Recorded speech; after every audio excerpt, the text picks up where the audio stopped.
Okay, so this is called the double cut force. This one is a little bit tricky to understand. It's really easy to do. So basically, I want to be able to force a card. So what does that mean? Is I want them to choose a specific certain card. So in this case, I want them to choose, well, not the Joker, let's see. I want them to choose this card, the Eight of Spades. So I know this in advance, ahead of time. All that happens is I put this card on top of the deck. Okay. And now what happens here is I want to confuse the audience a little bit. So I say to my volunteer, I say, I want you to take a chunk of cards, just like this, and I want you to flip them over and then put them down.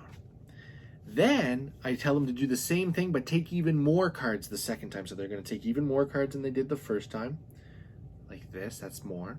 And I say, flip them again and put them down. Okay. So now what happens is this, is I say that the first card that's facing down is going to be your chosen card. Because I say to them, we've mixed up the cards so much. And people have a hard time keeping track of this. So I go through all the cards. Okay. And there it is, the first card that's facing down. But here's the thing, because we flip the cards once and then we flip them again, we actually went right back to the card that was on top here. Look at this. See, there it is. It works every time. So if I hand this to the audience, it looks like they've gotten a random card out. That's what it looks like. But of course I know what it is and I could tell them. And this is a powerful thing because now I could tell them which card they've chosen. I could maybe even do it like this, like I have superhuman eyes. I could tell them which card's missing from the deck. I could do this and then this, and I could tell them which card is missing from the deck. I can make them choose this card for a variety of different reasons. And I know that every time it's the card that I put on top, the Eight of Spades. To keep track of this a little bit better, I'll use a red card for this, okay?